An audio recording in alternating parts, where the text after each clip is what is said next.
Trading చేస్తూ money Angel అనే గోల్డ్లో ఇది డే 45 అనమాట. సో ఈరోజు నేను మీకు ఒక సింపుల్ మెథడ్ అయితే చూపిస్తాను. సో దీంతో ఏంటి అంటే మీరు మీ ఏదైతే అనలిస్ట్ మీరు చేసుకుంటారు కదా, సో దాన్ని మీరు ఎంత పర్ఫెక్ట్గా చేస్తున్నారు అన్నది ఇది మీరు కంపల్సరీగా ప్రాక్టీస్ చేయండి.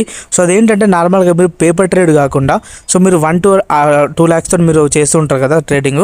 సో అలా కాకుండా ఒక అకౌంట్లో మీరు 15,000 to 20,000 పెట్టుకొని డైలీ మీరు ప్రాక్టీస్ చేయండి అనమాట. సో నేను ఈరోజు ప్రాక్టీస్ చేసిన అకౌంట్ కూడా చూపిస్తాను. సో ఈరోజు ప్రాఫిట్ వచ్చేసి మనకు ఒక 13,000 అయితే ఉందన్నమాట ఈ అకౌంట్లో. అండ్ ఈ అకౌంట్ చూసుకోండి మీరు 400 ఉంది కదా. సో ఇందులో ఏంటంటే నేను 17,000 అయితే మెయింటైన్ చేసి సో నేను అనుకున్న ఏదైతే కాల్స్ ఉంటాయో ఏవైతే ఉంటాయో ఇవి ఎంతలా వర్క్ అవుతున్నాయి అని చెప్పేసి నేను ఇందులో టెస్ట్ చేసుకుంటాను అనమాట. సో ఇట్లాంటిది కూడా మీరు కూడా చేయండి. సో ఇట్లా చేస్తే ఏంటంటే మీరు తొందరగా మార్కెట్లో సక్సెస్ అవ్వడానికి ఛాన్సెస్ ఉంటాయి అనమాట. అండ్ ఇట్లాంటి ఇంకా ఇన్ఫర్మేషన్ కోసం మన టెలిగ్రామ్ గ్రూప్లో జాయిన్ అవ్వండి.